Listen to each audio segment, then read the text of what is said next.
Sale el sol. Se inicia Antioquia Amanece.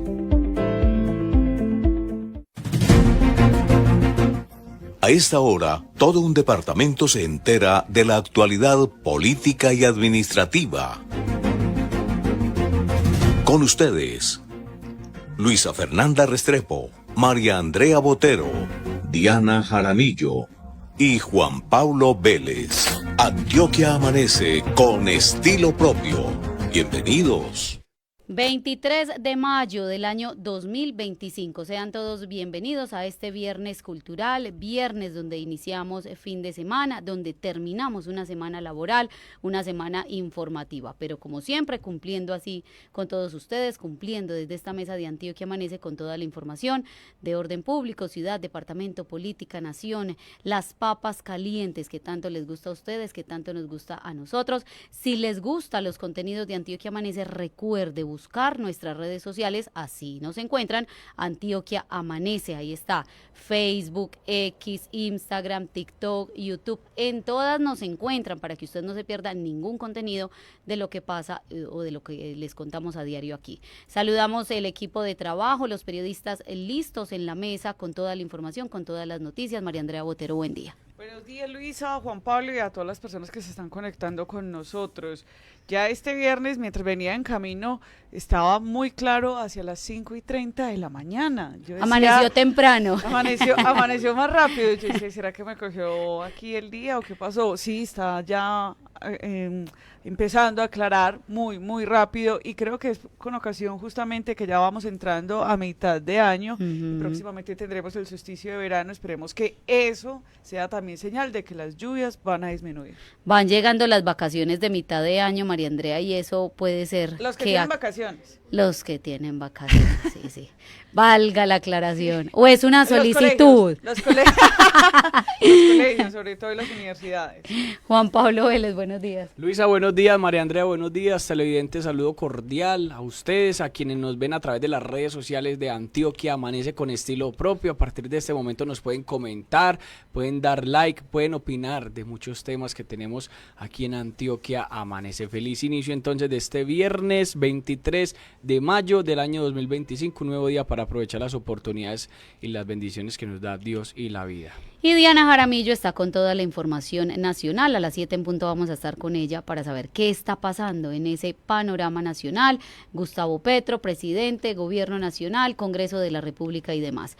Gracias al equipo de producción de CNC, al equipo de producción de Antioquia Amanece y de TVN Global, que nos ven a través del norte del área metropolitana. Vamos a iniciar entonces con consulta popular por segunda vez en el Senado de la República. Se radicó nuevamente entonces en el Congreso la consulta por parte del gobierno nacional. Ya nos había contado nuestra compañera Diana Jaramillo sobre esta radicación. Esto fue a través de los ministerios de Salud, Trabajo e Interior, en la cual incluyeron 4 preguntas más. Las vamos a recordar.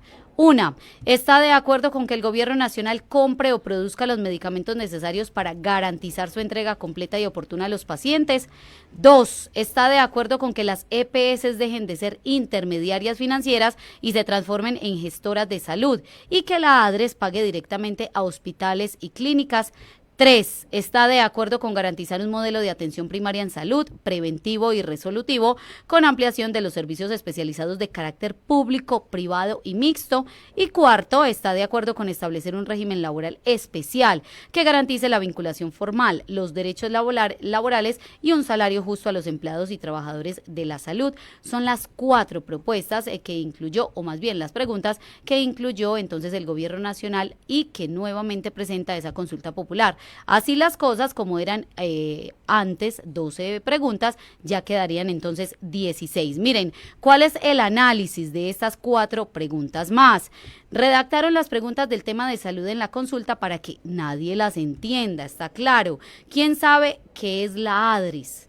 ¿O qué es un modelo resolutivo o preventivo de salud o intermediaria financiera en la salud?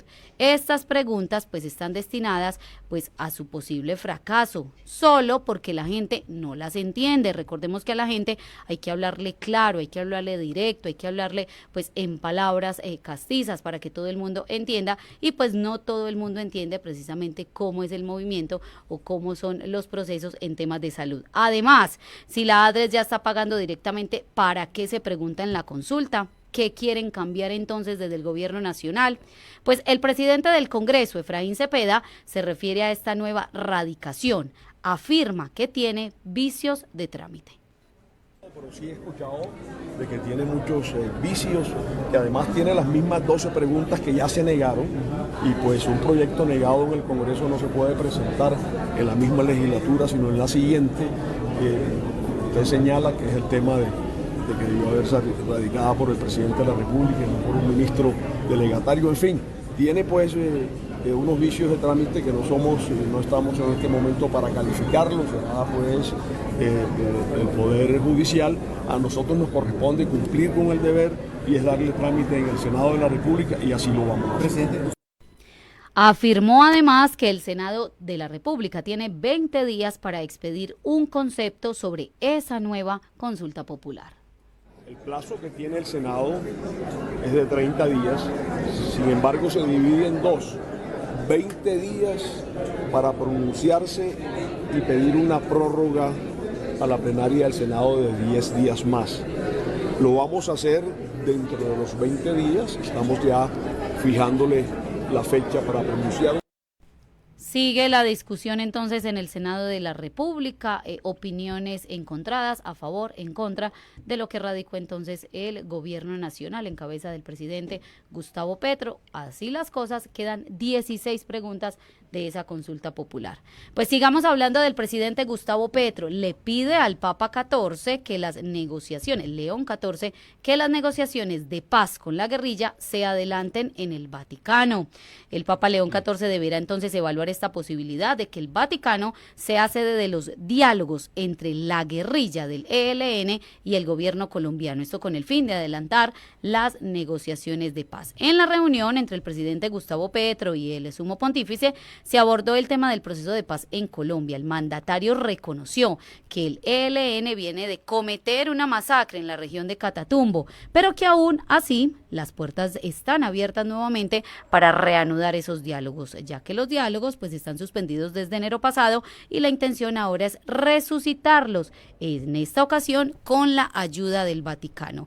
Gustavo Petro se refiere entonces a esas conversaciones que adelantó con el Papa. Fueron 3 temas puntuales, entre esos pues la solicitud mencionada. Veamos. Primer tema global, la migración y la crisis climática.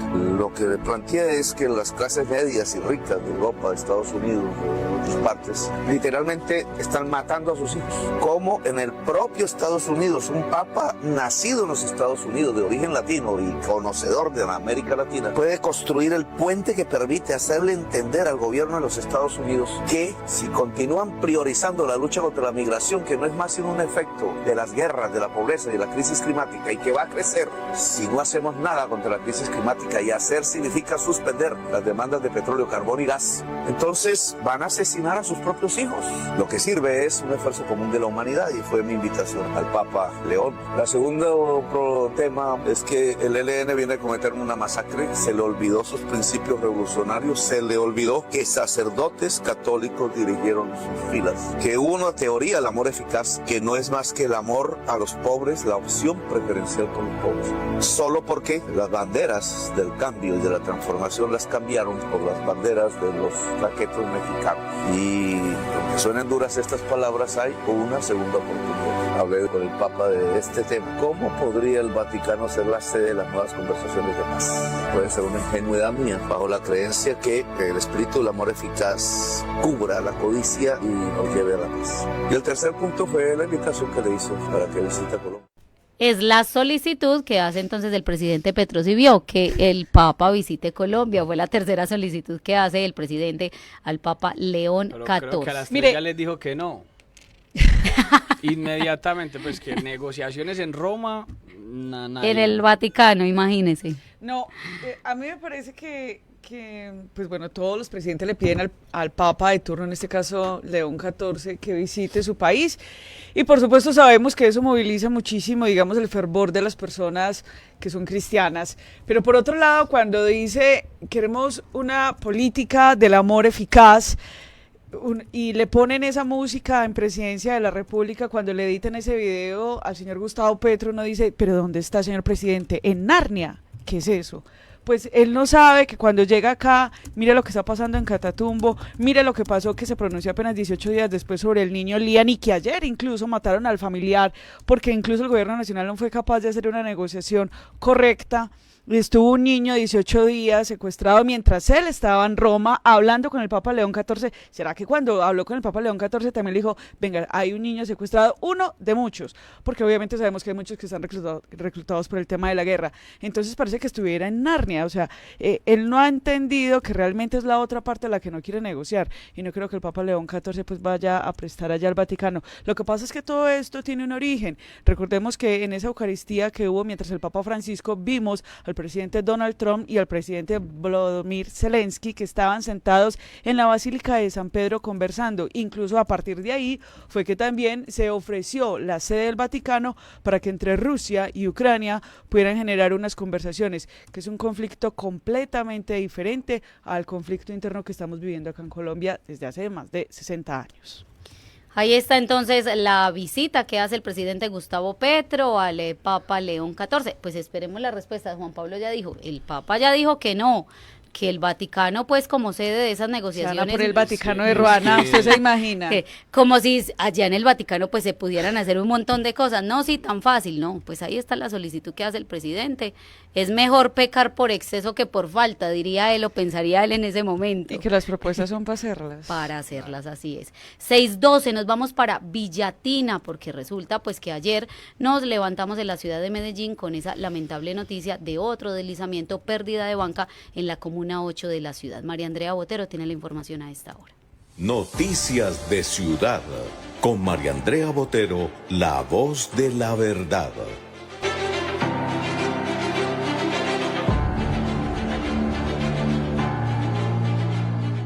Sí, mira, ayer ya lo informaba previamente nuestra compañera Diana acerca de lo que había sucedido en Villatina. Ayer, durante el transcurso de la mañana, alrededor de unas 100 personas estuvieron en este sector haciendo la atención. Yo quiero que todos se concentren en estas imágenes. Y aquí ya lo habíamos dicho, Luisa y Juan Pablo, parece que Antioquia se estuviera desharinando. Y eso es lo que está sucediendo también en muchísimas laderas de Medellín. Este fue el hueco que quedó luego de que se viniera entonces esa montaña, y con ella se vino la montaña, pues también se vino el asfalto que estaba apoyando allí algunas de las viviendas, y quedan una gran cantidad de casas en peligro. Es una situación absolutamente riesgosas. Se quedan entonces por lo menos 50 familias evacuadas. En este momento realmente fueron 53 viviendas que resultaron afectadas, y por lo tanto sus familiares tuvieron que ser evacuados, y 3 casas quedaron completamente colapsadas. Hay algo muy importante, y es que previamente ya se había hecho una alerta sobre lo que podría suceder en este lugar. Por lo tanto, los organismos de socorro pues pudieron responder a tiempo y no hubo pérdidas de vidas, que eso sí hubiese sido completamente lamentable. Alrededor de unas 100 personas entre bomberos, policías, integrantes de los organismos de socorro, también a través de un carro tanque de PM se hizo la atención ayer a lo largo de la mañana en Villatina. Dijo el alcalde de Medellín que este no es el único punto donde están atendiendo de manera simultánea. Hay otros donde también la situación es muy complicada, esto dijo el alcalde. Seguimos atendiendo emergencias en Altavista, en San Cristóbal, en San Antonio de Prado, que son los 3 corregimientos más afectados, en el sector del Popular, en el sector de San Javier Comuna 13, también en Manrique Comuna 3, y acá en Comuna 8, donde estamos, en el sector de Villatina, sector de La Libertad. O sea que estamos haciendo el censo de las familias, estamos aquí para acompañarlas, eso es lo más importante, y vuelvo e insisto, cuidar las vidas es lo más importante de todo. No hay en este momento que lamentar la pérdida de vidas humanas. ¿Pero por qué? Porque existió evacuación en el momento de la evaluación. Miren, una alianza de la Alcaldía de Medellín y también con la Junta Administradora Local de Villatina pues se logró generar también un equipo de paramédicos que estuviera en el sitio haciendo presencia para asistencia médica y traslado de pacientes que lo requieran. A veces también este tema de traslado de pacientes no es solamente porque haya una afectación física, sino la afectación emocional y por supuesto la manera de reaccionar de lo que esto genera. El alcalde de Medellín dijo que todo el equipo de socorro de Medellín está, en sus palabras, como lo dijo, dobleteado, porque eso son entrando llamadas cada 10 minutos de lo que está sucediendo en muchísimos puntos, focos de riesgo en la ciudad. Uno ve esas imágenes y las casas están en el aire, prácticamente. Mira, eso parece un pesebre, Juan Pablo. Sí, sí, están en el aire. Y esto hay que decirlo y recordar lo que pasó en el año 1987, donde pues algo casi, bueno, no...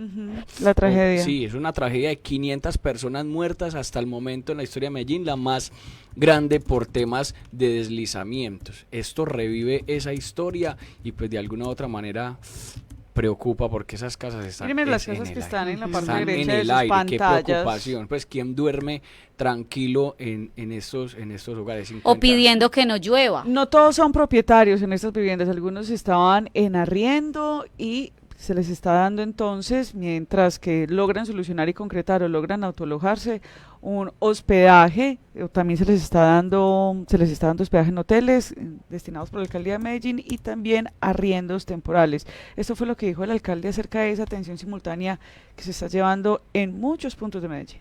Que mire la cantidad de deslizamientos que tenemos por toda la ciudad, las montañas están, todas estas zonas de alta ladera están saturadas. Nosotros estamos atendiendo en este momento mucha emergencia y como les digo, hoy, solo en mayo a hoy, hemos atendido ya casi 600 emergencias, incluyendo esta. Esto no es, y además lo digo, hay otras que también tenemos alertas y venimos haciendo evacuaciones.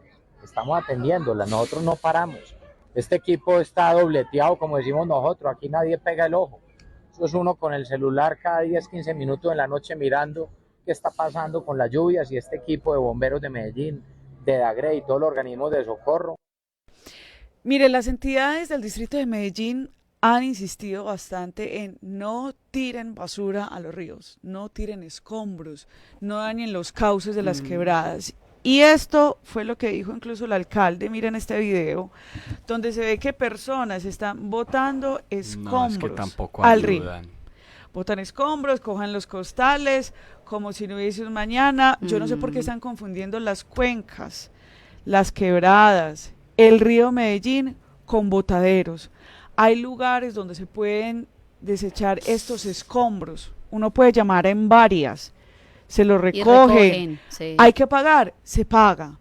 Pero es que este tipo, ay no, es que solamente una vez, es que solamente un costal, es que Ya vamos a solamente- terminar la No. construcción. Y después se les ya. viene Sí. después se les viene la naturaleza encima y es culpa del Estado. Esto fue lo que escribió el alcalde de Medellín en su cuenta de X, bastante indignado y con toda la razón, porque esto sucedía de manera paralela cuando se atendía la emergencia en Villatina.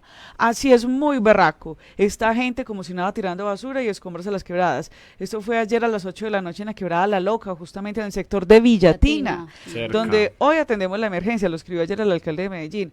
¿Cuándo vamos a entender pues que las quebradas no son botaderos de basura? Hay un tema acá también de corresponsabilidad con la ciudadanía, de cultura, de entender, de ser empáticos con la ciudad, porque siempre estamos bajo ese pensamiento de esto no me va a pasar a mí, hasta que nos pasa, hasta que nos toca. Pero es que también sabe que debería ser el Estado en este caso. Pues recordemos que para generarle sanciones económicas a este tipo de personas irresponsables se tienen que hacer 3 llamados de atención. Pues ellos dicen y se excusan con que es la primera vez y la última. Entonces el llamado de atención no los va a afectar económicamente.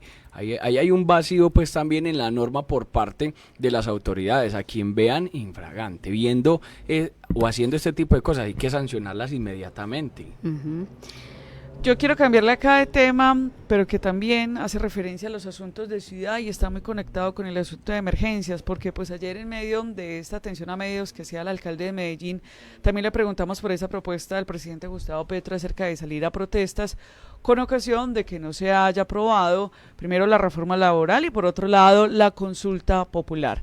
Pues el alcalde de Medellín hizo una invitación para no parar y más bien seguir unidos trabajando, pero al tiempo dijo, es increíble que Medellín haya desaparecido del mapa de Colombia, porque lo que tiene que ver con la UNGRD, que es la Unidad Nacional de Gestión de Riesgos y Desastres, no ha tenido absolutamente nada que ver para venir a apoyar las situaciones que tenemos en Medellín.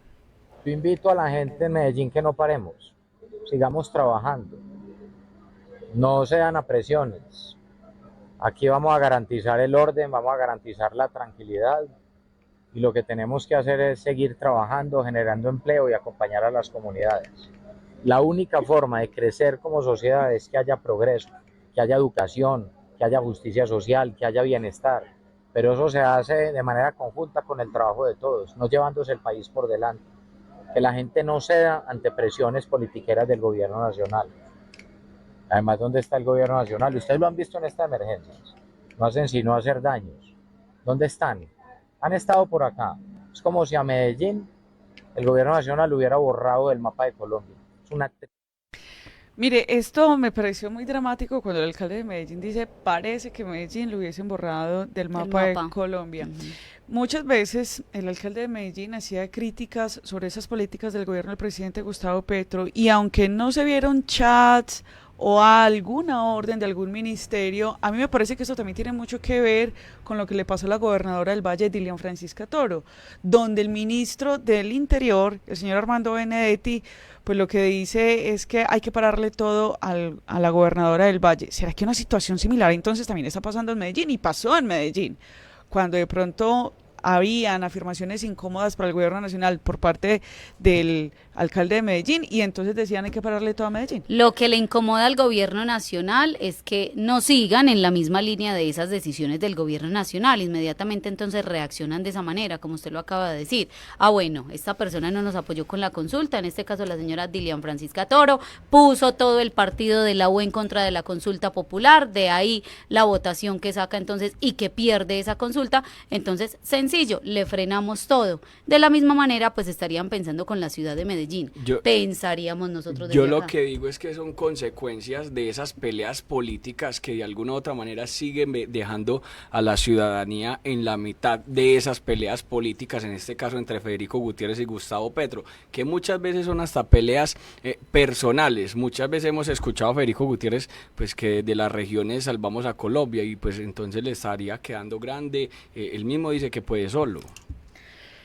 Pero yo ahí sí le tengo que debatir, Juan Pablo, porque, a ver, cuando a uno no le dan la ayuda, pues a uno le toca resolver. Hay que resolver, porque está rogándole pues al gobierno nacional, que no debería ser, porque es que en Medellín y en Antioquia somos Colombia, entonces sí debería existir una ayuda. Recuerden que luego de que en el Consejo de Medellín hubo una aprobación de un superávit, se aprobaron 63.000 millones de pesos para atender a emergencia, pero eso es mínimo.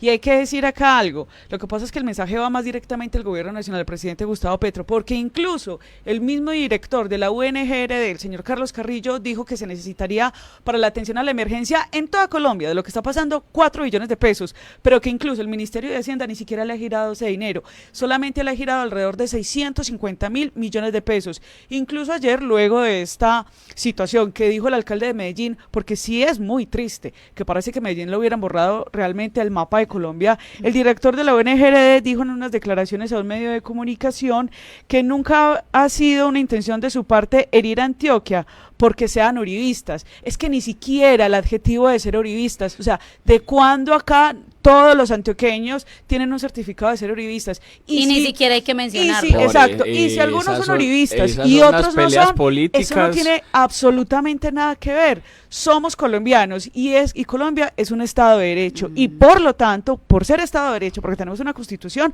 pues realmente nos tienen que respaldar, que se dejen realmente esas peleas políticas, y acá necesitamos son soluciones técnicas, por lo menos entonces que tengan la capacidad. Ahí sí estamos de acuerdo. Que tengan esas entonces peleas la capacidad políticas, de reconocer. Esas peleas políticas es la que está generando tantas afectaciones en la ciudadanía. ¿O me va a decir usted que esto no es una pelea política, no venir a ayudarle ante estos deslizamientos? En Antioquia no se sabe tampoco nada de la UNRG, de la Unidad Nacional de Gestión del Riesgo. No se sabe nada por el simple hecho de que es una retaliación del gobierno nacional por las cosas que hace tanto Federico Gutiérrez como el gobernador Andrés Julián Rendón, quienes dicen que son capaces de sacar las vías 4G adelante sin el gobierno nacional, pero entonces para unas cosas sí y para otras no. De ahí las iniciativas o las propuestas que adelanta el gobernador Andrés Julián Rendón, que la vaca por las vías 4G en el departamento, que la sobretasa a la seguridad, porque pues como dijo María Andrea, hay que buscar soluciones, es que el gobierno nacional no me da nada, yo igual en Antioquia y en Medellín debo cumplir con mi plan de desarrollo. Sí, hay que buscar soluciones y en esa parte sí tiene razón Juan Pablo, o sea, realmente hay que alejar las peleas políticas, decir yo puedo solo, no, nosotros no podemos solo, en Antioquia no puede solo, Medellín no puede solo, los empresarios no son suficientes, ahí veíamos al señor Arturo Calle que dijo yo pongo la primera piedra en términos económicos 50 millones de pesos, pero ¿cuándo vamos a recoger 10.000 millones de pesos para que la alcaldía de Medellín ponga otros 10.000, que ese fue el acuerdo, 20.000 millones de pesos para atender a todas estas familias? Pues es muy complicado, pero de otro lado también hay que hacerle llamado al gobierno nacional. Son 4.3 billones de pesos que dijo el señor Carlos Carrillo que se necesita para la atención a las emergencias y todavía el gobierno nacional sigue guardándolo. Mire, le voy a dar un dato adicional.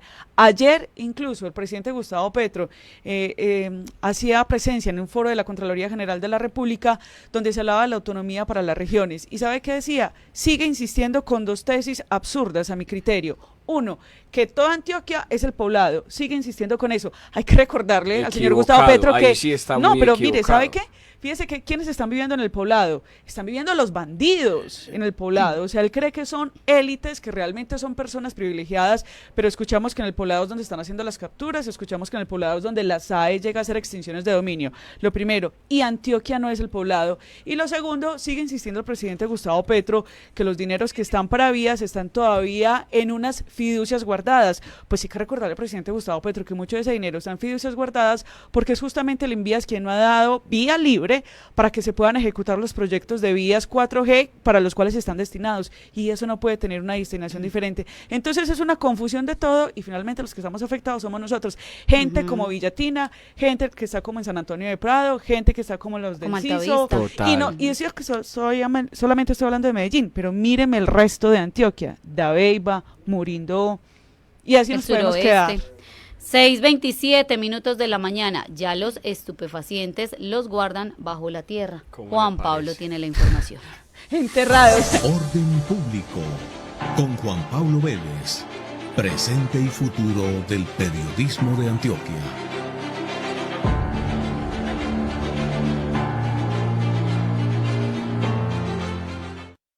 Y es que, mire, Luisa, María Andrea, televidentes, fueron 37.000 dosis de estupefacientes ocultas bajo la tierra, las que fueron incautadas en San Antonio de Prado e Itagüí. No son 37, es 37.000, porque ayer mencionábamos la incautación de 15.000 pesos, en este caso sí son 37.000 dosis de estupefacientes por parte de la Policía Metropolitana del Valle de Aburrá en esa ofensiva contra el multicrimen y el delito que se desarrolló en el marco operativo en el municipio de Itagüí y además en el corregimiento de San Antonio de Prado, aquí en el distrito de Medellín. Esta incautación o este operativo logra la incautación de más de 18.000 gramos de estupefacientes, los cuales estaban enterrados en 18.000 gramos, es decir, 37.000 dosis, 7 kilos de bazuco, 6.5 kilos de base de coca, 5 kilos de cocaína, entre otras sustancias, aparatos tecnológicos. Ahí estamos viendo las imágenes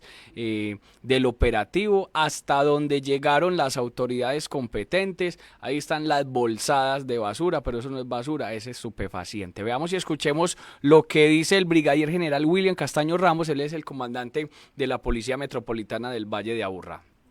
Estas eran posteriormente extraídas de manera periódica para su dosificación y distribución en sectores como el barrio San Francisco en Itagüí y otras zonas de San Antonio del Prado.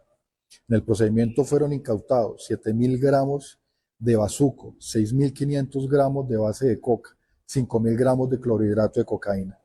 Estas sustancias en el mercado ilegal representan un valor aproximado a los 200 millones de pesos. Recursos ilícitos que presuntamente eran obtenidos a través de su comercialización en entornos vulnerables como parques y zonas escolares. Con esta intervención afectamos de manera directa las finanzas criminales de esta estructura delincuencial, avanzando en en nuestro propósito y en nuestro compromiso de garantizar entornos seguros. Los estupefacientes fueron puestos a disposición de la Fiscalía General de la Nación para el trámite judicial correspondiente y su posterior destrucción.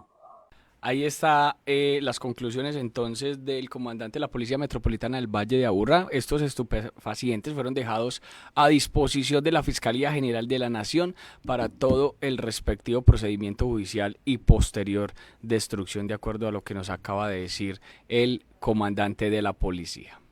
6:30 minutos de la mañana, hablemos del departamento a esta hora porque ya nos vamos a preparar para recibir nuestra primera invitada. Noticias del departamento con Luisa Restrepo, la reina del periodismo político en Antioquia.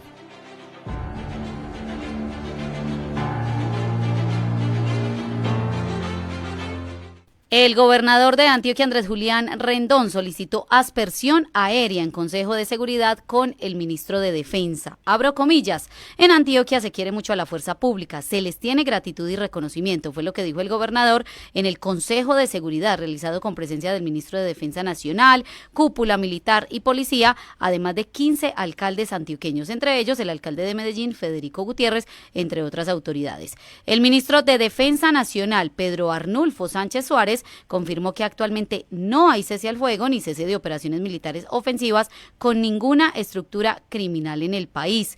La orden es emplear toda la capacidad del Estado para neutralizar esta amenaza. Esto fue lo que dijo el ministro de Defensa. Se adelantó y se seguirá adelantando una ofensiva muy contundente contra los principales criminales que delinquen en esta zona. Contra el Clan del Golfo, contra las disidencias de las FARC y contra el ELN. En este momento no hay cese al fuego o cese de operaciones militares ofensivas o policiales contra algún grupo criminal. La orden es emplear toda la capacidad del Estado para neutralizar esta amenaza. Cada día aumenta más el número de mujeres que hacen política en Antioquia. Aquí, en Antioquia Amanece con estilo propio, se las presentamos.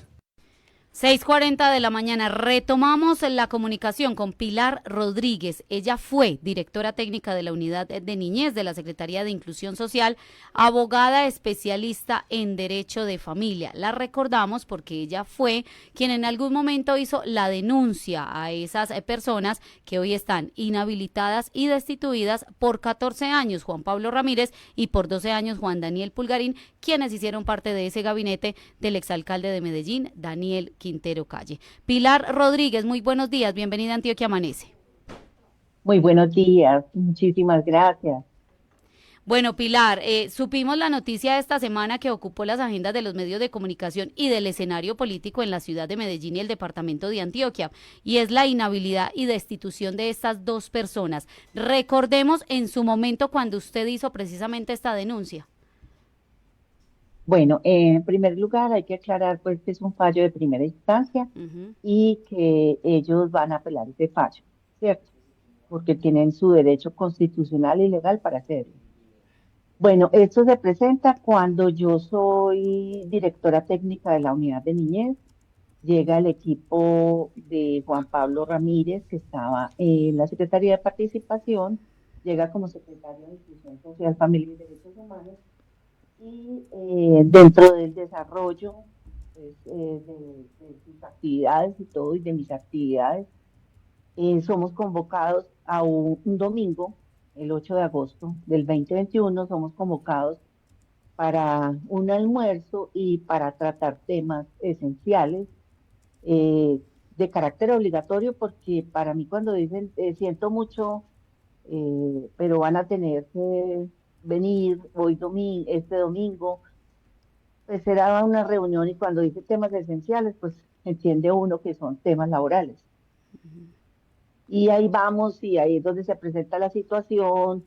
Yo llego, cuando llego está la subsecretaria de Derechos Humanos, Alexandra Viviesca, y ella se encuentra afuera de la casa donde llegamos, una casa 15 en Altos de la Calera, en Medellín, y cuando llegamos yo le digo, yo le traje regalito a Juan Pablo por el nacimiento de la niña. Ella me dice, vos sos boba, es que no nos reunieron para eso. Entonces yo le dije, bueno, y entonces, me dijo, no, no, ay, vos sos boba. Y dije, pero esta no es la casa de Juan Pablo. Me dijo, no, esta no es la casa de Juan Pablo. Bueno, la cosa queda así, llega Juan Pablo en ese momento, yo le entrego el regalito porque ya me da pena entrar con él porque pues no sabía pues que no Nada era que una ver. reunión como de un baby shower. Y ya cuando entramos, nos sentamos, nos echan llave en la puerta. El primer como la primera impresión maluca que tuve en esa reunión.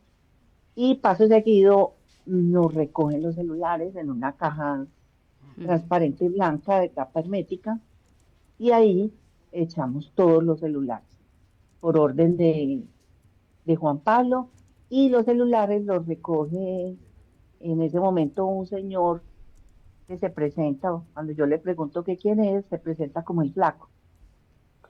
Ese es Freddy Alonso. Después vine a saber quién es.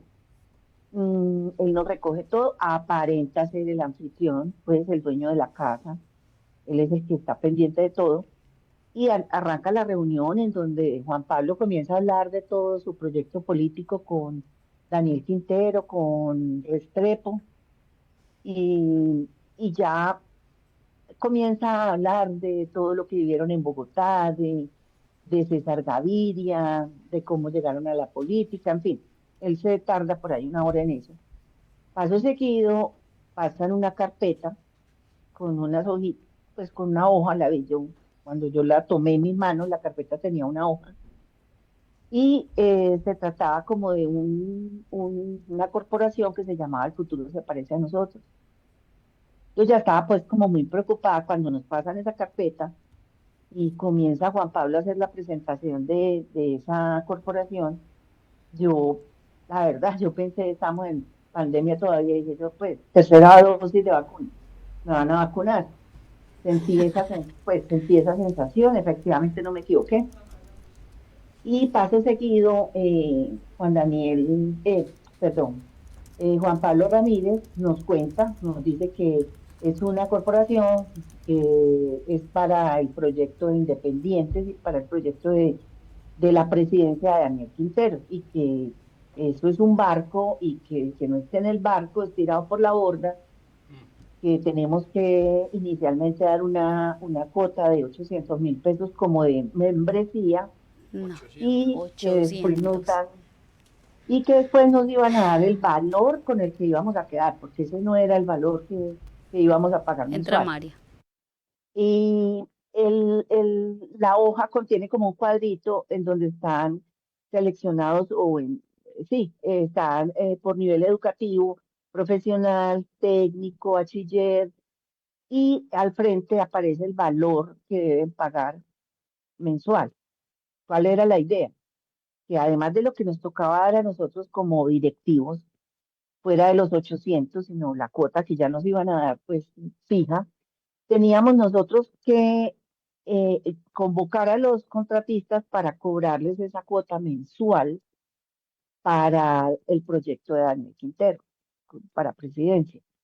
Entonces, pues pues esa reunión terminó, la parte pues donde Juan Pablo nos la presenta, nos dice, no hay problema, aquí no, ustedes pueden donar, ustedes son funcionarios públicos, pero los funcionarios públicos pueden donar sin ningún problema.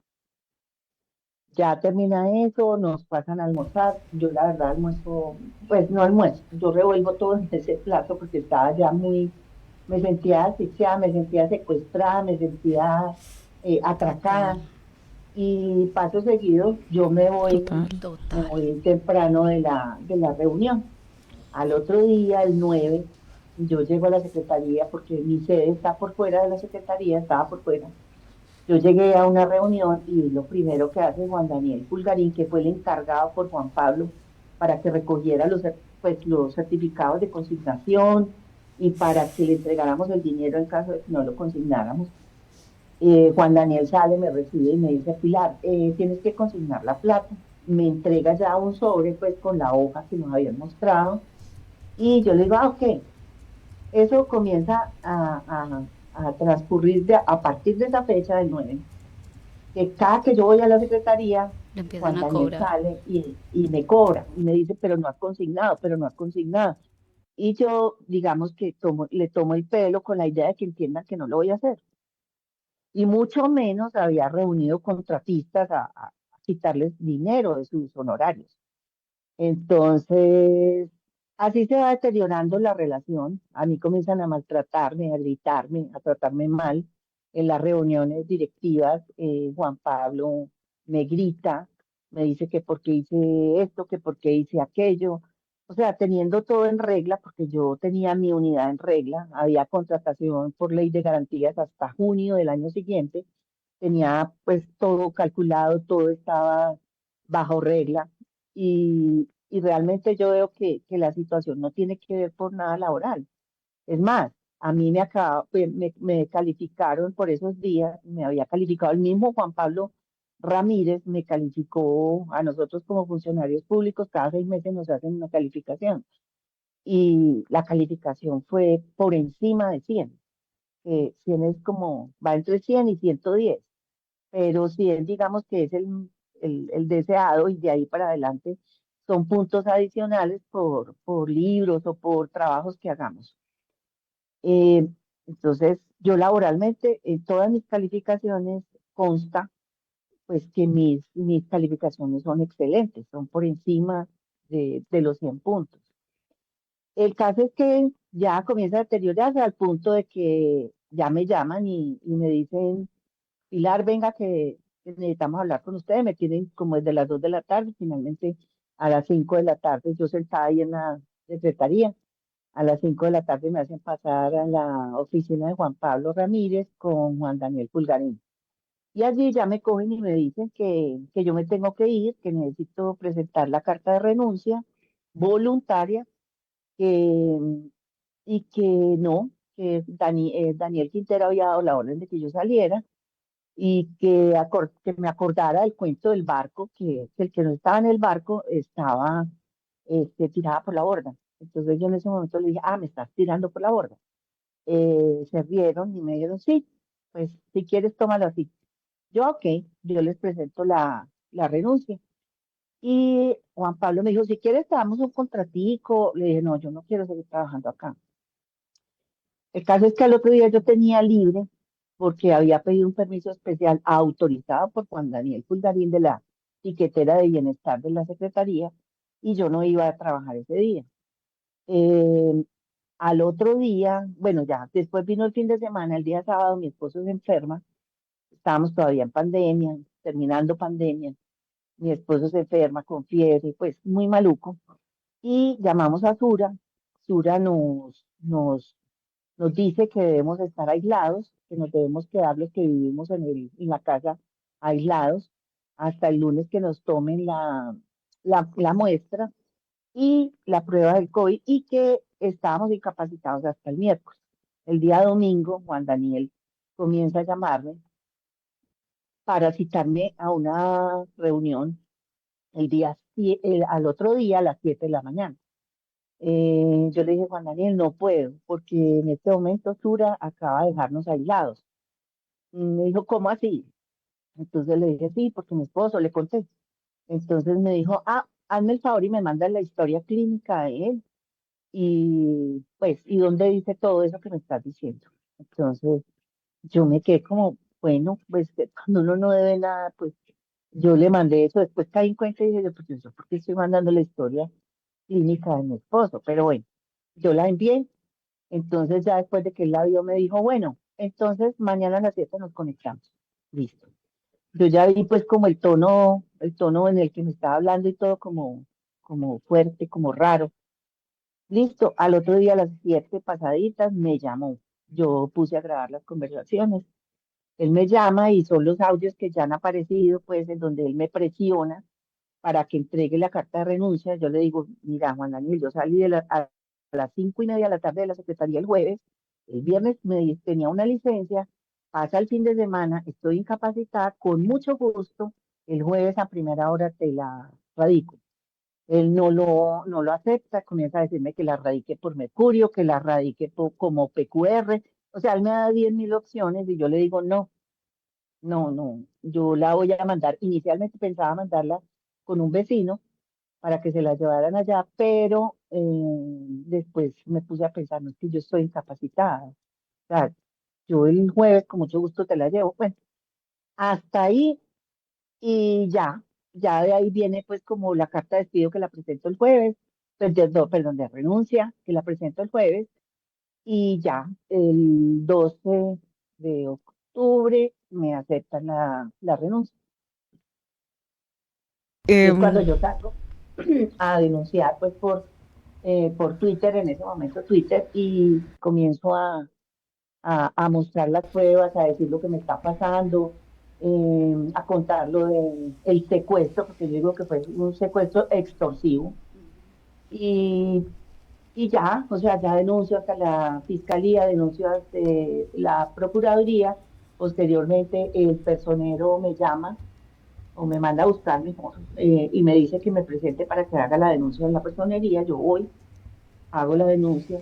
Posteriormente voy, hago ampliación de denuncia. Y bueno, ya pasa lo que tenía que pasar, que fue lo que pasó este año que lo archivaron, el año pasado, perdón, lo archivaron, yo apelé ese archivo y la Procuraduría toma por poder preferente el proceso y se lo lleva y es ahí de donde sale este fallo. María del Pilar, tengo dos preguntas acá rápidamente, agradeciéndole porque se conectó con nosotros y nos contó nuevamente la génesis de esta historia. ¿Usted en algún momento habló con Daniel Quintero luego de que a usted la presionaran, recibiera estas llamadas? Usted dijo en algún momento, pues yo quiero hablar entonces con el alcalde de ese momento para que me diga por qué me van a despedir.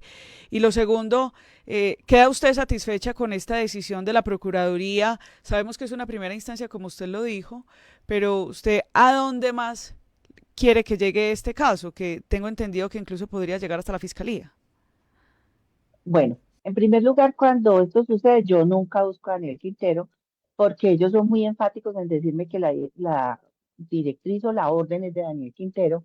Adicionalmente, yo no soy una mujer de esas que iba como limpiándole la solapa a los jefes y nunca se me ocurre como buscar a Daniel Quintero pues para ponerle el caso, porque yo sabía que eso venía también de allá.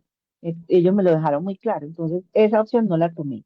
Y con respecto a lo segundo que me preguntas, yo sí estoy, pues recibí el fallo muy contenta, con confianza nuevamente en las instituciones, porque yo la verdad creí que no, que esto iba a quedar en la nada.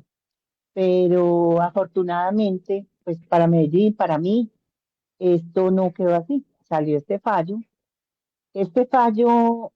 compulsa, el fallo lo compulsan a la fiscalía. Sin embargo, yo ya tengo un proceso abierto por estos mismos hechos en fiscalía, en la Fiscalía 196. Allí envió la Procuraduría el fallo y me imagino pues que también el expediente para que ya la parte penal haga lo que tiene que hacer. Y eso es lo que estoy esperando, porque realmente el proceso en fiscalía ha sido muy paquidérmico, muy lento. He tenido que elevar el derecho de petición, bueno, muchas cosas y afortunadamente pues tengo un muy excelente abogado, Juan Giraldo, es un abogado excelente. Él me rescata, después de que yo denuncio todo esto, él me rescata y me dice, venga, usted no está sola. Y ya, pues el proceso está en este momento en fiscalía hace mucho rato, porque fue paralelo con Procuraduría, y estamos esperando que ya la parte penal, o sea, que la sanción penal y que el juicio inicie para estas personas. Señora María del Pilar, pues el tiempo y con esta primera instancia le va dando la razón.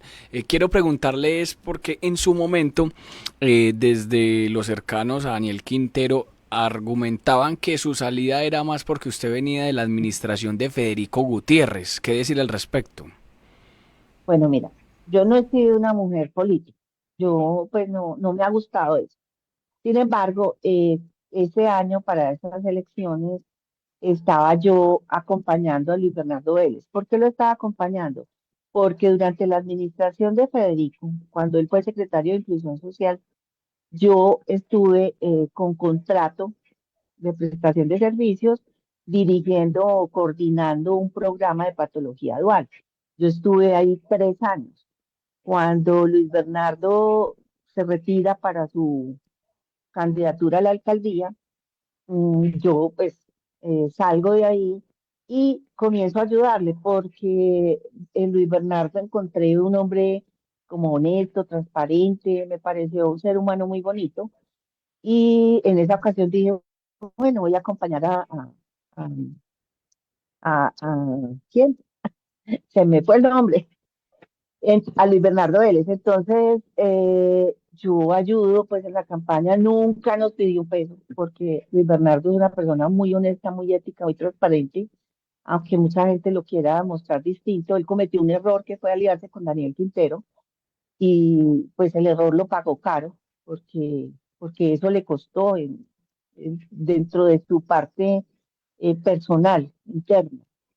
Y pues no nos gustó pues esa alianza, nunca estuvimos revueltos, estuvimos separados siempre a pesar de que se hizo esa alianza y nunca tuvimos una buena relación con la gente de Quintero, como llamábamos nosotros. Pues nosotros estábamos trabajando, luego ya cuando ganó Quinteros comenzamos a trabajar en la Secretaría de Inclusión Social. Yo inicio como subsecretaria de Grupos Poblacionales. En el transcurso hago el cambio a directora de la unidad de niñez, porque mi tema durante todo el tiempo, durante mi carrera, ha sido infancia y adolescencia. Y yo me sentía como mosca en leche en la subsecretaría, porque no, pues, o sea, aunque eran grupos poblacionales, mi énfasis y mi experiencia había sido, pues, una experiencia de más de 15 años en infancia y adolescencia. Ella es María del Pilar Rodríguez, a ella le agradecemos por contarnos nuevamente esta historia, por ponernos en contexto y ahí está, finalmente entonces la decisión, inhabilitados y destituidos precisamente por 14 años en primera instancia Juan Pablo Ramírez y por 12 años Juan Daniel Pulgarín. Luisa. Ella es la directora, recordemos María Andrea, ella fue la directora técnica de la Unidad de Niñez de la Secretaría de Inclusión Social y obviamente es abogada especialista en Derecho de Familia, obviamente en este momento. Permítame una última pregunta, agradeciéndole el tiempo a la señora María del Pilar. ¿Usted ha recibido denuncias en el último tiempo por haber emprendido justamente esta queja, que primero fue disciplinaria, ya pues va por el tramo de lo fiscal, de lo penal? ¿Usted ha recibido alguna amenaza? Tenemos entendido que usted pues no está en Medellín, o ¿a qué se está dedicando ahora? Bueno, yo soy intermitente entre Medellín y otras ciudades del país. Desde que sucedió esto, es decir, hace 4 años, yo no volví a Medellín, se puede decir. Cuando he ido rápidamente, no he recibido denuncias, porque hay que decir las cosas como son, no he recibido denuncias. Sin embargo, yo conozco el tipo de personajes que son y no estoy tranquila. O sea, no estoy tranquila en el sentido de que me vaya a descuidar, porque yo sé que no son personas muy decentes que digamos. Entonces, la verdad me cuido bastante, viajo mucho, en este momento me encuentro por fuera de la ciudad y bueno, tengo que cuidarme porque, pero sin embargo, pues me angustia un poco mi familia, ¿cierto? Porque ellos no pueden estar desplazándose como lo hago yo. Sin embargo, bueno, estoy en las manos de Dios porque lo que estoy haciendo es honesto, es transparente, no lo estoy haciendo, no hay retaliación de ninguna manera por nada, la retaliación la hicieron ellos. Entonces, estoy tranquila con eso, estoy tranquila y espero que Dios me siga acompañando. Así es, María del Pilar, muchísimas gracias, un feliz día para usted y la seguiremos consultando. Bueno, muchísimas gracias a usted y a todo su equipo. Muchas gracias. 7:02 de la mañana, hablemos del departamento a esta hora. Noticias del departamento con Luisa Restrepo, la reina del periodismo político en Antioquia.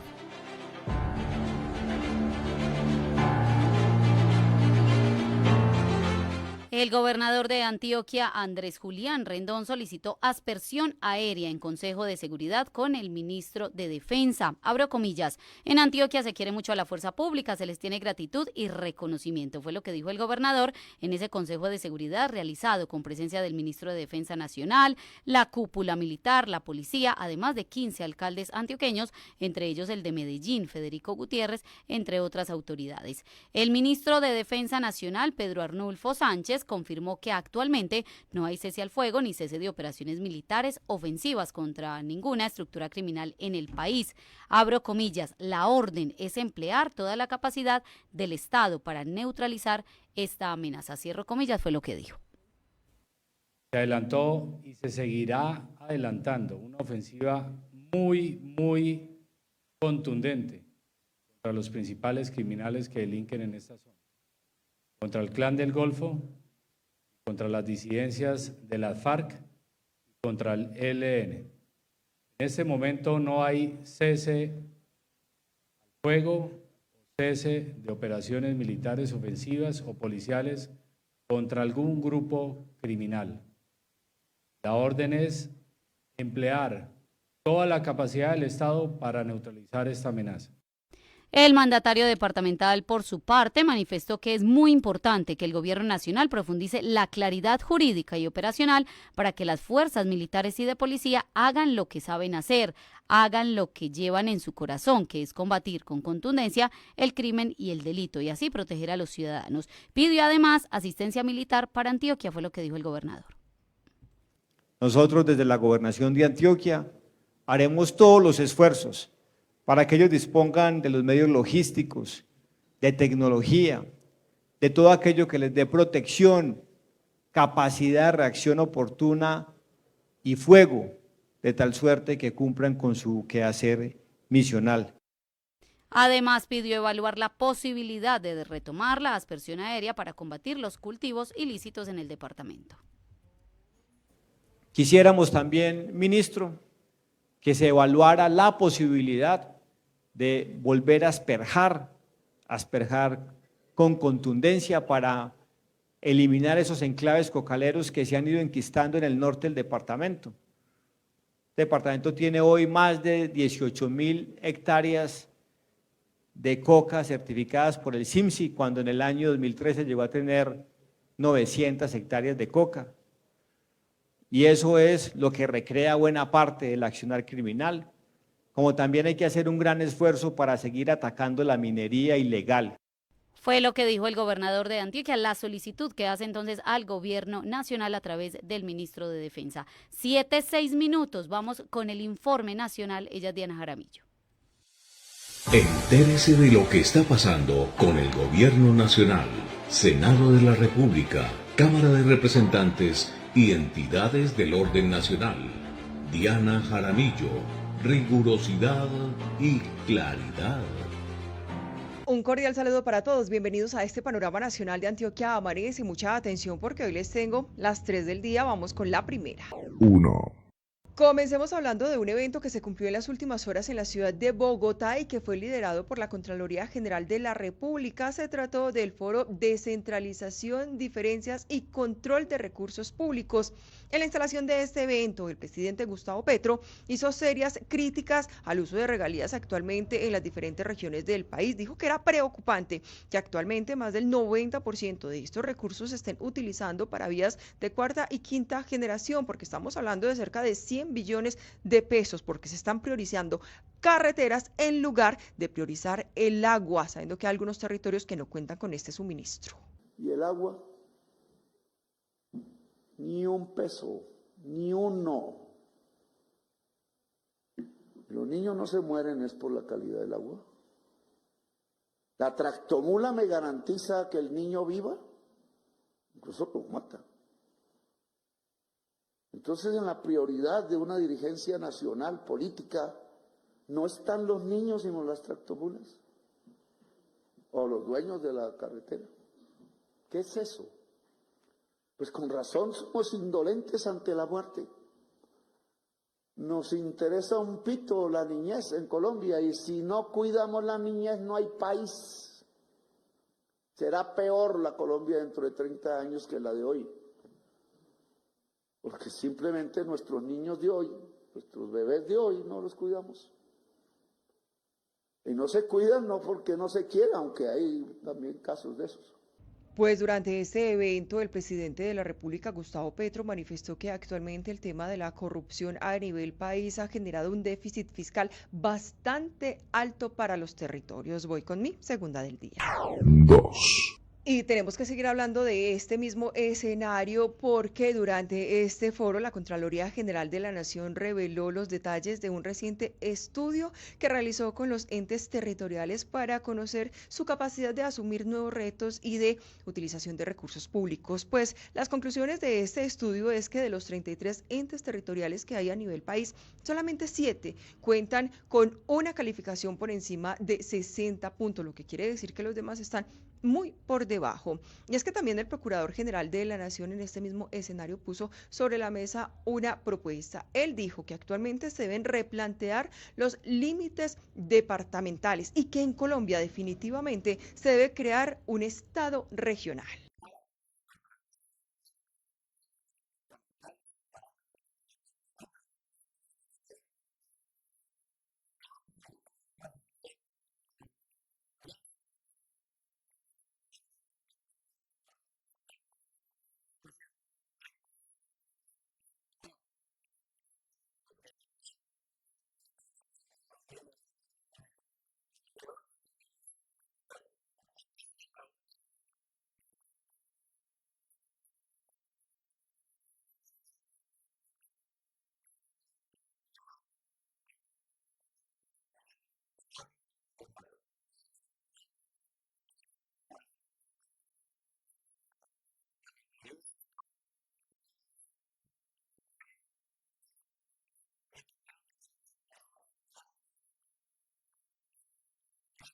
Pues fue bastante claro en asegurar que en Colombia se debe dar ese salto y no seguir centralizando las decisiones. Voy con mi tercera del día. 3. Y hablemos a esta hora de la mañana del anuncio de una candidatura a la presidencia de la República y se trata de ese anuncio que hizo en las últimas horas a través de su red social X por medio de un video el ex canciller y ex ministro de Agricultura Luis Gilberto Murillo. Él manifestó que se lanzará a la presidencia de la República y lo hizo a través de un sentido mensaje en el cual aseguraba lo siguiente, abro comillas. No soy el candidato de ningún político, pero soy consciente de que nuestro país necesita y merece un candidato de la gente diferente. Hace un año asumí el mayor honor de mi vida, ser canciller de Colombia. Hoy, un año después, reafirmo mi compromiso con lo que verdaderamente importa, servir a nuestro pueblo, unir al país y construir una nueva Colombia desde el territorio. Ha llegado la hora de escribir una nueva página de la historia de Colombia, una historia con alma y de todos. Escuchemos. Hace un año, el 21 de mayo, asumí uno de los mayores honores de mi vida, ser canciller de Colombia. Ese honor no lo viví desde un escritorio, lo viví en las fronteras, en los territorios olvidados, ayudando a quienes más lo necesitan dentro y fuera de Colombia. Representar a Colombia ante el mundo fue también luchar por transformarla desde adentro. En menos de un año, hicimos que la diplomacia dejara de ser un privilegio y se convirtiera en oportunidades reales para nuestro pueblo. Mientras presidíamos los principales organismos de integración de América Latina y albergábamos más de 20 cumbres internacionales, también recuperábamos la soberanía en servicios clave como los pasaportes. Y en la COP16 logramos que el mundo escuchara desde Cali una voz de liderazgo en protección de la naturaleza y en justicia climática. Cada gesto diplomático, cada negociación, cada alianza, cada apoyo a las inversiones y apertura al comercio tuvo un propósito clave: brindar oportunidades reales para nuestra gente, especialmente a los territorios y regiones olvidadas de Colombia. Pero el mayor desafío no está afuera, está aquí, en casa: la división. La polarización ha frenado reformas, ha congelado sueños y ha multiplicado los vacíos. Por eso, hoy quiero ser claro con Colombia ante las últimas noticias surgidas. No soy el candidato de ningún político, pero soy consciente de que nuestro país necesita y merece un candidato de la gente, un candidato diferente, de la tierra olvidada, del río, del monte, del mar, de las llanuras, de los que aún esperan justicia y un candidato que sepa lo que es haber vivido sin oportunidades.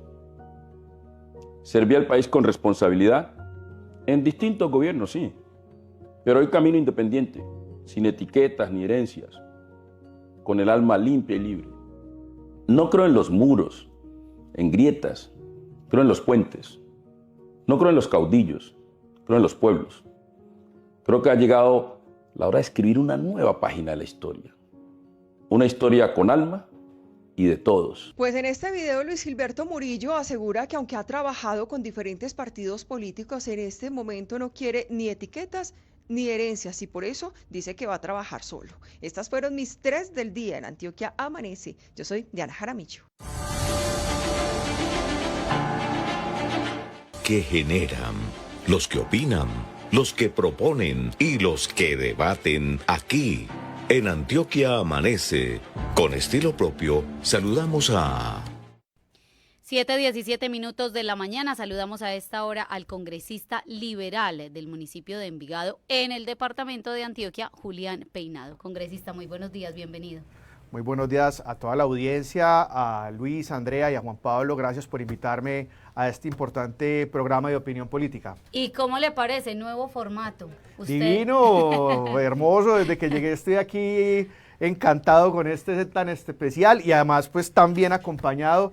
Se ve que le han metido muy duro al trabajo para fortalecer el programa. Y usted ha conocido la trayectoria de Antioquia Amanece, el tema radio, el tema plataformas, ya estamos aquí, que la presencialidad es muy importante, usted lo sabe, congresista. Político que se respete tiene que pagar por este programa.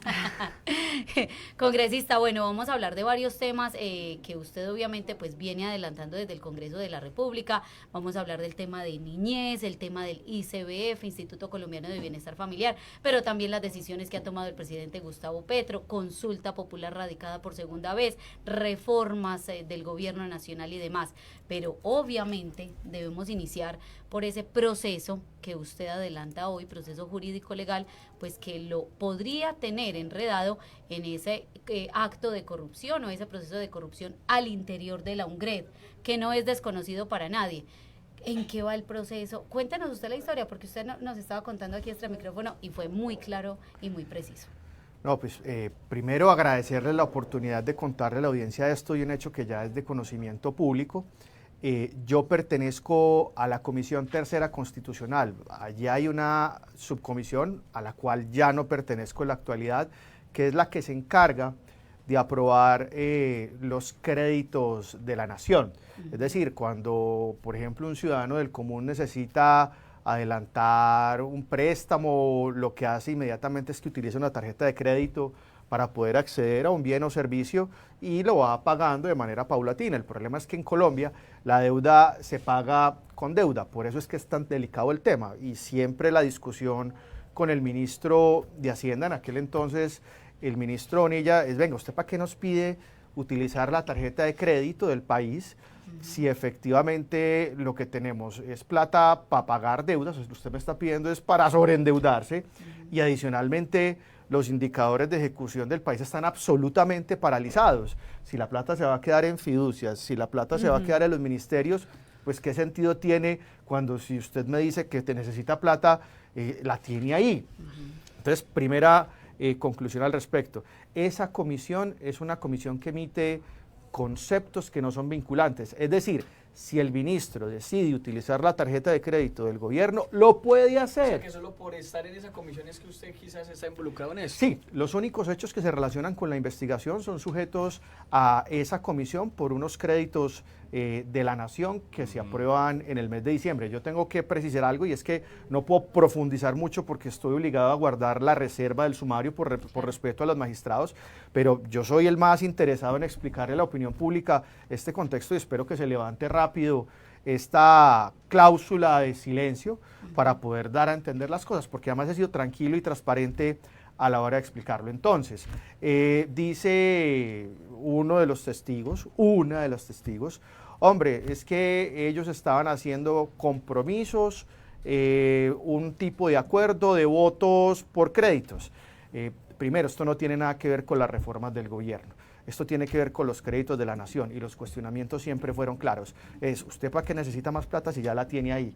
De alguna forma hay que entender que la relación tensa con el gobierno, esto no es un tema de queridura, esto es un tema de ponerse firmes, y si le decíamos, venga, usted además nos está pidiendo una cantidad de recursos, pero tampoco vemos los departamentos, las necesidades de nuestros municipios ahí reflejados, además porque la ley quinta nos autoriza a intervenir, a mediar sobre los temas de infraestructura y las necesidades. Esa es la relación normal que hay con un concejal entre ministros, pero de ahí a decir que nosotros estábamos exigiendo contratos, cosas en contraprestación, pues nada, absolutamente nada. Es más, si usted se va y mira cómo voté yo las reformas, pues las voté negativas, especialmente la reforma pensional y la reforma a la salud, advirtiendo que algunos puntos son buenos. Ahorita hablaremos de la reforma laboral y les contaré yo con qué estoy de acuerdo en el tema y con qué no, y cuál es el marco contextual político, que es un tema bien diferente. Pues entonces, en ese orden de ideas, estamos en este momento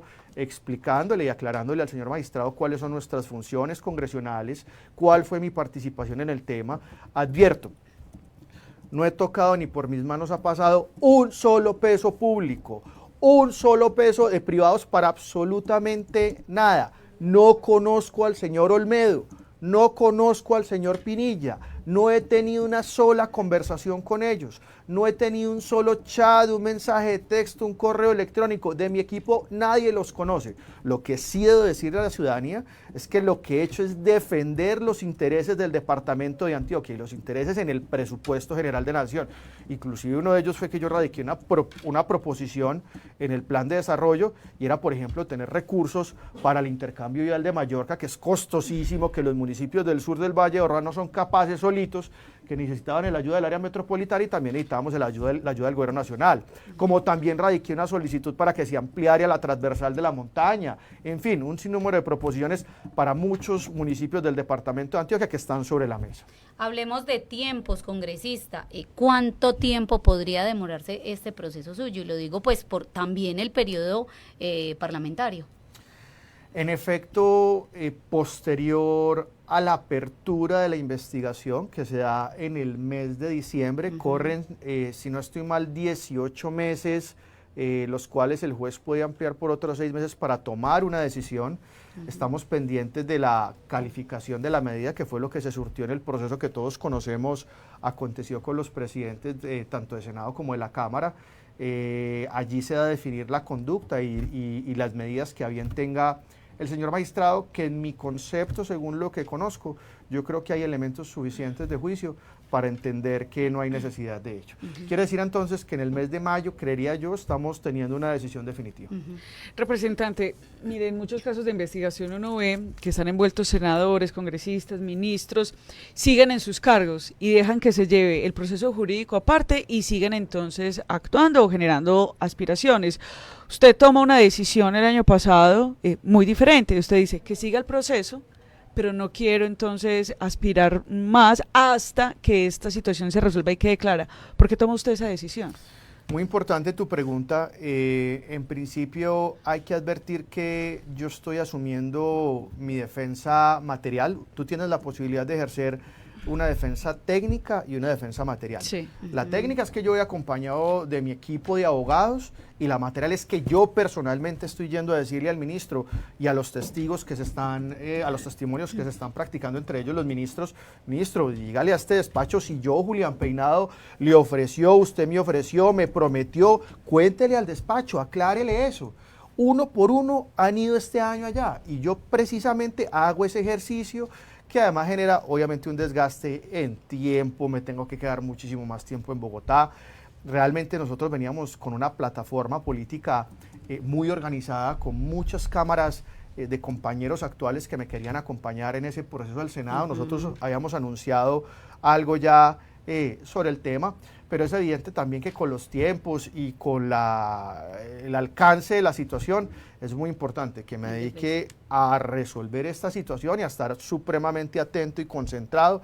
No se puede hacer una buena campaña en esas circunstancias. Sí, por eso es una decisión personal, advirtiendo algo, y es que pues, en Colombia existe la presunción de inocencia hasta que no se diga lo contrario. Sin embargo, resolver una campaña creo que hubiera sido irresponsable con el equipo, con los amigos que me han acompañado en este proceso político durante toda mi vida. Y más por el tiempo que está diciendo usted, congresista, hasta mayo, que sería precisamente el tiempo que liga con las elecciones. Exacto, Así marzo es. elecciones. Y mayo el proceso. Imagínese ese merengue, no. En ese orden de ideas, representante, pues qué pereza haber estado en esa comisión. Y segundo, pues usted toma la decisión de apartarse de esa intención aspirar al Senado de la República precisamente por este proceso.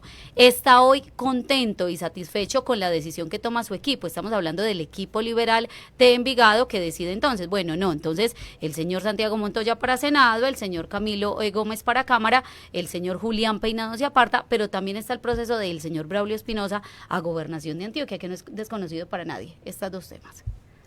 Primero, las circunstancias me han llevado a entrar en una etapa reflexiva, de introspección, calma tu espíritu. Sí, literal, todos los chakras alineados.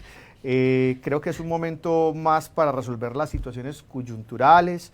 Obviamente uno quiere que las personas que han estado alrededor de uno en estos procesos pues les vaya bien, pero creo que es un momento de mantener el foco real en lo que hay que hacer, y yo respeto obviamente las decisiones que ellos tomen. Por el momento he estado más bien ocupado y un poco apartado de estos procesos. Yo respeto absolutamente todo el mundo, desde el que tenga una cédula tiene legitimidad para aspirar a un cargo de elección popular.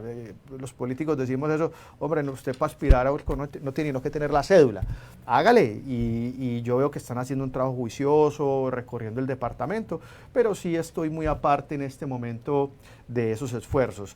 Los temas departamentales y regionales ya vendrán en su futuro, ojalá sea un propósito de todos, me parece una gran propuesta, pero todo en su debido momento. Claramente, pues es una decisión personal para usted enfrentar todo ese proceso que ya nos explicó, pero entonces, si sale avante este proceso, ¿qué va a pasar con Julián Peinado? Teniendo en cuenta que usted no va a aspirar por eso, pero sale avante, ¿no se arrepentiría de la decisión? No, y además del fresquito. Primero el fresquito, ¿cierto? Más Eso que todo, sí, es verdad. Creo que para nadie es un secreto que estar en un estrado judicial es complejo. Mire, desde que yo arranqué mi carrera política siendo concejal de Envigado, un opositor, precisamente de un ala de otro sector político, otro sector ideológico, me presentó 3 demandas de nulidad por doble militancia como concejal. Después el proceso de la vaca, porque doné $1.000.000 de mi pecul y otra pérdida de investidura. Encima. Sí, no, o sea, por Dios, hay que resolver todo esto como con la mayor. ¿Pero les devolvieron ese millón?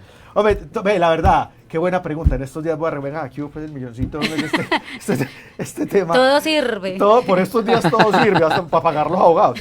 Entonces, realmente la política en esa condición de fricción es bastante desgastante. Hay amigos que me dicen, no, hombre, un político nunca, o sea, no conozco expolíticos, ¿cierto? Sin embargo, en su momento se irán planteando los escenarios. Yo creo que en este momento me toca dedicar a eso. Yo tengo una niña de 20 meses, Alicia, y Alicia merece todo mi cariño, mi acompañamiento en el sacrificio que ha tenido en el ejercicio de la política. Claro, o sea, yo me sigo reuniendo con los amigos, tanto a nivel departamental como a nivel local, posiblemente salir muy bien librado de esto, que así va a ser Dios mediante, va a generar una reacción política y también una claridad para la ciudadanía. Yo creo que será ese el momento para tomar cualquier decisión. Por el momento, acompañar los procesos, estar muy al pendiente y ante todo defender las causas que hemos nosotros tomado como bandera.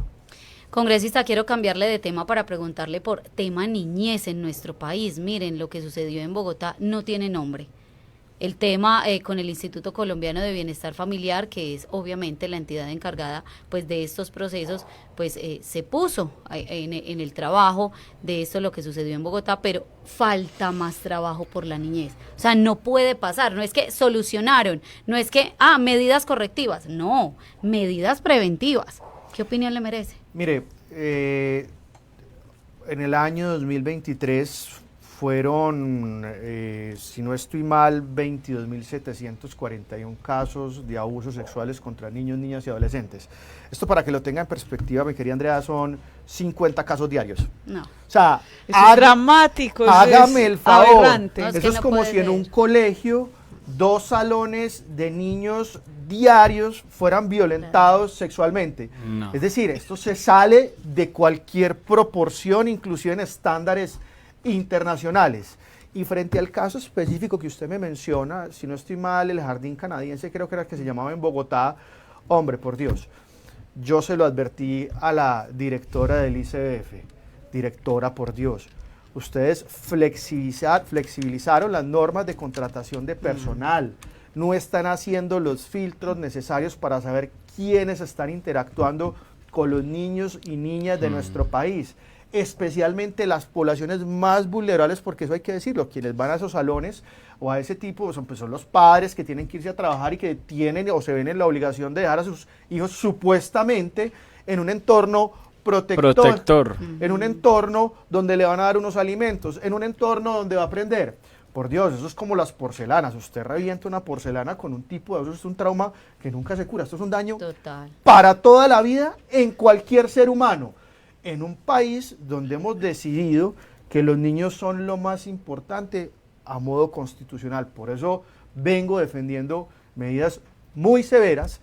Ayer me levanté con una noticia en Inglaterra, y es que están proponiendo en la nueva modificación o actualización o modernización del Código Penal de ellos la castración química nuevamente.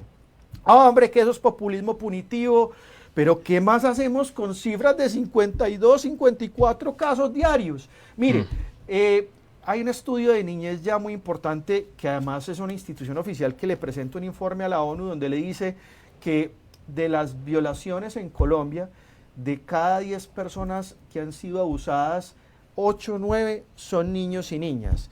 Y de esas 8 o 9, el 86% son niñas.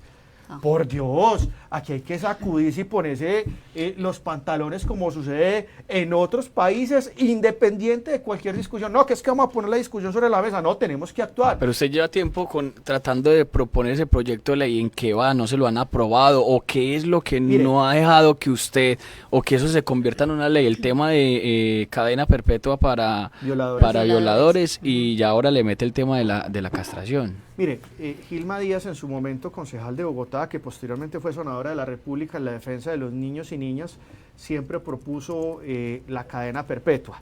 Hubo unos análisis de constitucionalidad, en ese momento no era tan favorable. El problema es que aquí tenemos una constitución para angelitos, ¿cierto?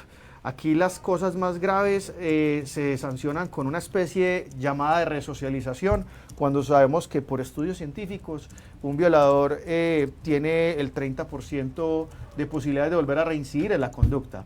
Por eso estamos proponiendo alternativas diferentes que sean de estudio del Congreso de la República, donde se le diga, mire, si usted tiene esta condición, pues primero trátese, porque usted es un enfermo, además de que es un enfermo, es un delincuente, entonces trátese médicamente, asistidamente, para que baje sus niveles de testosterona, que esto ya está comprobado científicamente, y que lo que hace es que disminuye la posibilidad de una agresión sexual. Entonces, primero, es preventivo, que es lo que la gente nos está demandando en ese orden de ideas. Segundo, estamos pendientes de celebrar unas audiencias públicas muy duras, donde vamos a invitar expertos en la materia, psiquiatras, penalistas, garantistas, quienes creen como yo que aquí no hay modo de resocialización. Mire las conductas de Garavito, mire las conductas del, ¿cómo era? Como el monstruo de Warney, que además lo dice modo abierto, que él grababa sus conductas. Aquí estamos hablando de gente que realmente sigue siendo un peligro para la sociedad. ¿Y cuál resocialización? Por Dios, si quiere, móntelos en un pabellón diferente y garantíceles su vida, pero déjelos aislados el resto de su vida. Es un daño irreparable, no solamente para el niño, que es el más importante, o niña, sino para una familia, por Dios. Para todo su entorno. Es que yo soy padre de familia.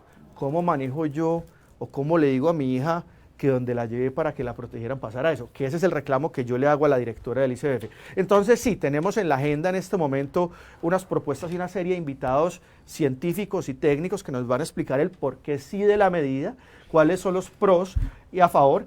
Mire, los grandes cambios se hacen poniendo en el debate las discusiones. Y tenemos 1000 detractores que dicen, no, hombre, ustedes cómo van a hacer eso, la Constitución no lo permite. En fin, yo le dije a mi equipo, para adelante. Sabemos los contras, sabemos qué dice la Constitución, pero también sabemos que el mandato de protección es superior sobre los niños y que estos temas de reincidencia hay que recogerlos uno a uno para poderlos evaluar. Tercero, no hay rutas realmente importantes. Por ejemplo, la alerta Amber no se ha terminado de cogestar en el Congreso de la República. ¿Qué es eso? Hombre, aquí se busca una persona después de 73 horas. Con los niños no puede ser así. Total. Ay, sí. Tiene que ser de manera inmediata. Representante, quiero cambiarle nuevamente de tema para preguntarle por la consulta popular. Ya el Senado de la República le dijo en un primer momento al presidente Gustavo Petro, no. El gobierno nacional vuelve y presenta, ya son 16 las preguntas que integran esa consulta popular. ¿Usted de acuerdo o no? Hay dos respuestas claras para eso. Mire, como liberal, yo tengo que ser muy coherente. Es cierto que hay un reclamo histórico sobre los derechos laborales en nuestro país. Decirle a una persona que no se puede ganar 2.500 pesos más diarios y que los empleos más precarizados van a subir en un 28% de ganancias adicionales sería infrahumano.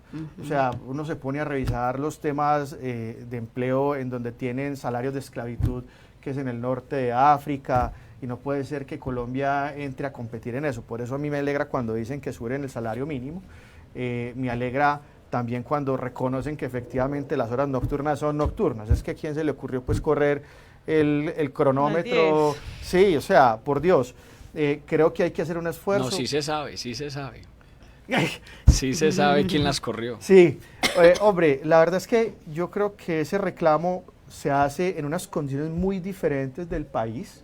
Creo que la discusión se da, sin embargo, advirtiendo las formas y las maneras del gobierno, lo que uno sí puede avisorar es que es el anuncio de una campaña política. Aquí no vemos realmente una preocupación por sacar adelante la consulta como tal. La consulta como tal. Y además que al momento están también debatiendo reforma laboral, o sea, están a dos bandas. Eso lo que dio fue la posibilidad que la apelación, que es el sistema mediante el cual dijeron, bueno, nos lo negaron en el Senado, los de la Comisión Séptima, se devolviera para una comisión diferente. Ahí tenemos un senador antioqueño, dos senadores antioqueños que son los coordinadores ponentes de la reforma. Abrieron una amplia participación de 100 audiencias públicas para recoger las modificaciones.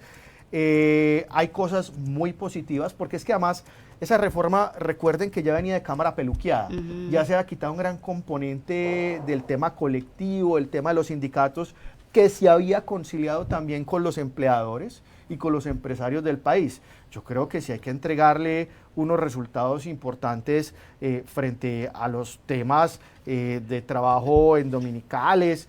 Yo creo que es hora de que eso sí se recomponga, no a través de la consulta, sí a través del Congreso de la República, que es diferente.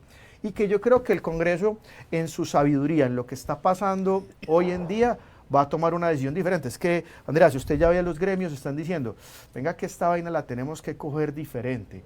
Es que no se nos olvide por qué llegó Petro a la presidencia. No se nos olvide el estallido social. Eso lo estábamos hablando esta semana, es que no se puede negar absolutamente todo también, consulta y reforma laboral. Hay que mirar qué. Pero desde lo técnico, es que, representante, vemos que esto se volvió absolutamente político. Y eso claro, y estamos en vísperas de la campaña. Y ya los vio uno diciendo, hombre, pero yo decía, ¿a qué liberal se le ocurre decirle, negarle a una persona que tiene derecho a que le paguen 2.000 pesos más diarios? Pues, eso, por Dios. Y al que más visible sea en este momento, precisamente por el tema electoral. Sí, así es. Entonces, por eso la conclusión es, yo creo que el Congreso tiene una gran oportunidad, histórica oportunidad de resarcir esos derechos de la Ley 50, mi querido doctor Juan, que no son las mismas circunstancias que teníamos en el pasado. Hay un estudio económico que se llama la teoría del Laffer, que explica muy claramente que cuando uno le baja impuestos a las empresas no necesariamente se generen más empleos. Claro. Algo así aquí está pasando, porque hay unos datos del Banco de la República que dicen que se van a perder entre, si no estoy mal, 500.000 a 700.000 empleos formales, ¿cierto? Eso tiene sus matices. Si esto viene acompañado de una gradualidad, yo creo que se puede hacer bien. La verdad, yo tengo unos amigos que trabajan mucho, sobre todo en Medellín y en el Valle de la Aburrá, en el sector comercio nocturno. Ellos sí me preocupan muchísimo, pero estamos hablando de una economía totalmente diferente. Lo que son los taxistas que están en la parte de noche, los meseros, los bartenders, todos los restaurantes me decían. Claro, ¿eso qué termina generando? Realmente que el producto que venden ellos sea un producto un poco más costoso. Así es. Pero la verdad es que nosotros no podemos cabalgar sobre la dignidad de las personas. En ese orden de ideas yo creo que tienen todo el derecho a que se hagan esos ajustes, eso sí, concertados, transicionales, y creo que esa va a ser la respuesta del Congreso si políticamente quiere enfrentar la nueva erradicación de esa nueva consulta, que se ha dicho de paso. Miren, ese señor, el señor Jaramillo, el ministro de Salud, encargado por delegación del presidente en el decreto de delegación, no le estaba autorizado la presentación de una nueva consulta. Y en derecho, a los funcionarios o servidores públicos nos está permitido lo que legalmente en el papel conste. Quiere decir que ni siquiera en la primera delegación que le hicieron a Benedetti estaba, ni en las otras 3 con las modificaciones que ya estaban. Por eso creo que es una jugada politiquera para presionar el Congreso. Pero también veo un Congreso que ya se sentó, que las audiencias están en este momento avanzando en la Comisión Cuarta. Y también le digo una lectura política que tengo, ellos van a diluir esa responsabilidad y le van a chutar la pelota a la plenaria del Senado, donde va a haber una puja más grande. Ojalá estemos a la altura para resolver eso. De ese debate, pero que llegue al Senado. Yo creo que sí, que sí, y ojalá que llegue, y la gente lo está esperando. Mire, una última reflexión al respecto. Hombre, es que nos tiene que decir algo que el presidente Petro haya subido 12 puntos a las encuestas después de esta discusión. Nos tiene que decir algo que de esas encuestas, los jóvenes entre 18 y 28 años, el 52% está respaldando al presidente Petro. Le encontraron la comba al palo. Claro, es Así que, es. o sea, revivieron un muerto. Así es. Revivieron un muerto. 7:42 minutos de la mañana, él es el representante a la Cámara, Partido Liberal, Julián Peinado, estuvo hoy en Antioquia Amanece. Mañana es 24 de mayo, dicen en mi colegio, es el día de María Auxiliadora, pero también es el cumpleaños del congresista. Gracias. Feliz cumpleaños. Ay, Muchas gracias. Cumpleaños el día de la Virgen. Hombre, sí, estoy bendecido. Muy bien. Ahí está la celebración. Hombre, no, muchas gracias, qué detalle tan especial, ve, aquí me hicieron sonrojar un poquito, ya son 43 años de una larga experiencia política entregada sobre todo a los niños y al departamento de Antioquia. Realmente es un momento personal importante por las preguntas que ustedes hacían, pero pues como con la tranquilidad y una satisfacción importante. Muchas gracias por este detalle tan importante. Representante, gracias. Vuelva por aquí, por Antioquia Amanece. Me encanta, muchas gracias. Realmente los felicito por este nuevo espacio y este nuevo formato que le da, creo que, otra vibra, otro empuje, otra energía. Así que los felicito y conmigo cuenten para hacer análisis, para darle palo a Petro, pero también a Duque, pero también a todos. Así es. Aquí es que motilarlos a todos y después contarles también de mi proceso. 7:43, vamos a este corte y ya venimos con las papas calientes. No se nos han olvidado, ahí están. La papa caliente, con que ir a la salida.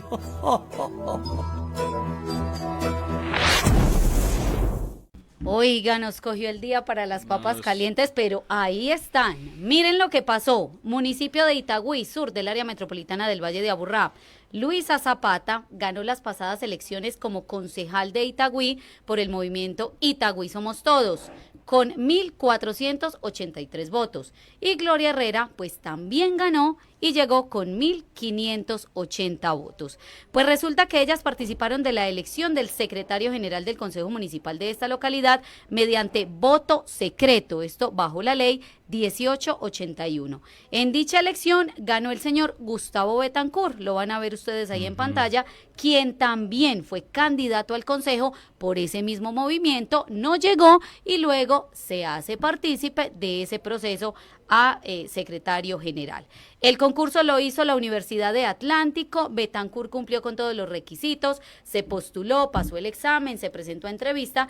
Hay que aclarar, se presentó previo a la posesión de las 2 concejalas mencionadas anteriormente. Betancur se posesiona el 2 de enero. El mismo día de la posesión de las concejalas, estamos hablando del año 2024. A los pocos días demandan a las concejalas. ¿Quién lo hizo? Walter Betancur, concejal de Centro Democrático, y también Camilo Valencia de la ASI, quien reveló su participación en esta demanda hace pocos meses. Argumentan los corporados que las concejalas incurrieron en conflicto de intereses, lo que la saca de su curul el 2 de febrero del presente año, por medio de un fallo del Tribunal Administrativo de Antioquia, donde la declara o las declara como pérdida de investidura. Ahí está el fallo de estas 2 concejalas, donde dice claramente pérdida de investidura, mire, la cual se declara la pérdida de investidura de las concejalas del municipio de Itagüí, señoras Gloria Cecilia Herrera Ospina y Luisa María Zapata Bernal. Pues resulta que es la misma situación el 2 de abril de 2025, donde este mismo tribunal le negó la misma pretensión que sacó a estas 2 concejalas de Itagüí a una concejal de Montebello. Ella es Joana Andrea Giraldo Blandón, del Partido Centro Democrático. Miren el fallo. Niega pretensiones precisamente con lo expuesto, la pretensión de la demanda con lo expuesto por parte de motiva de la providencia. Es decir, no cumple o no cumplió, según el Tribunal Administrativo, en el mismo caso, la misma situación, la misma norma, la misma ley, los mismos hechos, un caso con el otro, Itagüí con Montebello. Pregunta entonces, ¿por qué a Joana no, la concejal de Montebello, y por qué a Gloria y a Luisa sí? Miren lo que dijo Luisa Zapata, exconcejal de Itagüí.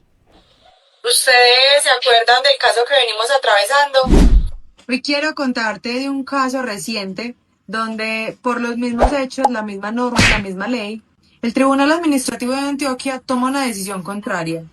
En este caso, y para esa concejala no hubo pérdida de investidura, tampoco perdió la curul. La diferencia es que Joana en Montebello estaba por el Partido Centro Democrático, el cual es partido y tiene vocación de permanencia. Luisa y Gloria por un movimiento que se disuelve, inmediatamente terminan las elecciones, es decir, no hay ningún vínculo. La ley 1880 habla del voto secreto, es decir, estas 3 concejales tuvieron su voto secreto para secretario general. Pregunto yo, ¿por qué a congresistas y diputados no recae esta ley y por qué a las concejalas de Itagüí sí? Las exconcejalas en este momento acudirán entonces al recurso de revisión del caso por parte de la Corte Constitucional, buscando entonces que se les restablezcan y garanticen sus derechos fundamentales. Vea lo que dice Luisa Zapata. Es admisible este tipo de situaciones. Me llama mucho la atención que el Tribunal Administrativo de Antioquia en meses haya cambiado el precedente. Yo me pregunto, ¿cuál es la seguridad jurídica que tenemos hoy en Colombia respecto de estas situaciones? Igual seguiremos trabajando, igual seguiremos buscando que nos garanticen nuestros derechos fundamentales. Ella es Luisa María Zapata Bernal, exconcejal del municipio de Itagüí, lo mismo que Gloria Herrera, porque ellas 2 perdieron su curul, pérdida de investidura en su curul al interior del Consejo Municipal de Itagüí. Ahí está, es la misma situación en Itagüí y en el municipio de Montebello. Lo que pasa es que el tribunal dice a las concejalas de Itagüí, miren, ustedes tienen pérdida de investidura porque votaron por esta persona para secretario general. Y en Montebello a la concejal Joana pasa exactamente lo mismo, pero el tribunal dice, no hay mérito aquí. Total, la misma situación, pero diferentes decisiones.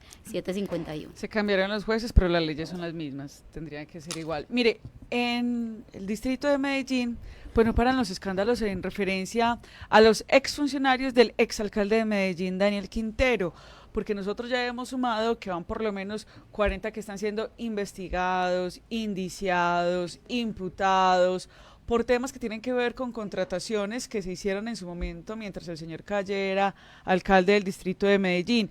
Pues hoy le traigo otro caso. Ustedes recordarán que entre el año 2022 y 2023 se conoció el caso de una adjudicación de contrato de la malla vial para el distrito de Medellín, para poderla restituir, organizar.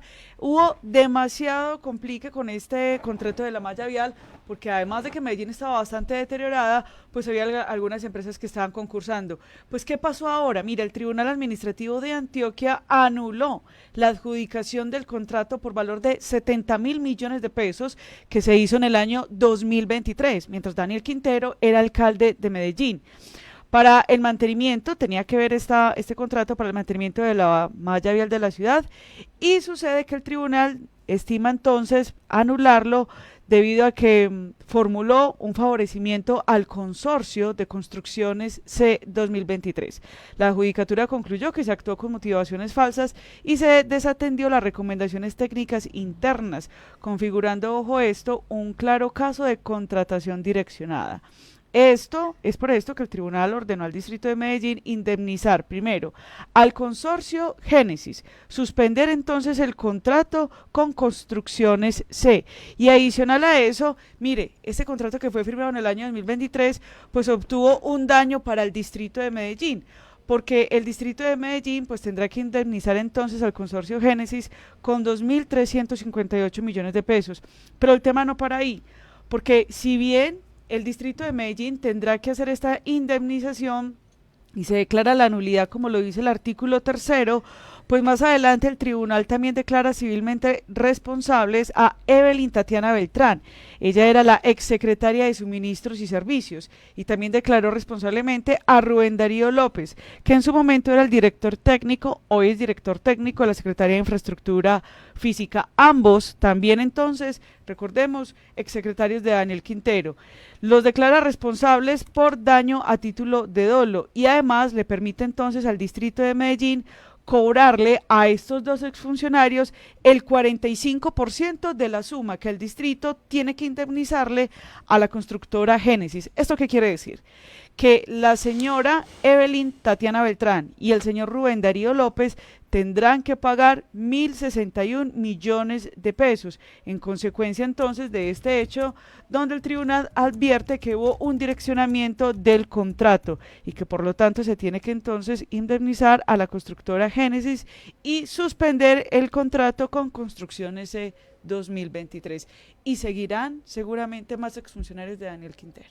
7:55, su papa caliente, Juan Pablo. Tiene que ver, Luisa, esta situación que hay en la vía que conduce a Santa Elena. Pues hablan de un pare eterno, un pare y siga eterno. Desde el año 2020 no han podido solucionar este tema que va que lleva al corregimiento, a ese bello corregimiento de Santa Elena. Son 5 años de esa problemática, no hay soluciones, la gente pide soluciones frente a este talud que ha sido descombinado y que ha arrojado cantidades de material vegetal y rocas de gran tamaño. Esto ha puesto en riesgo todo lo que tiene que ver la vida de quienes pasan por ahí diariamente. Aquí el secretario de Infraestructura Física de Antioquia, Horacio Gallón, nos hacía una explicación frente a lo que puede pasar en torno a esta situación, pero la gente está demasiado inconforme. Tanto es que mañana le van a celebrar, según ellos, los 5 años a este talud de tierra en esta vía que conduce al corregimiento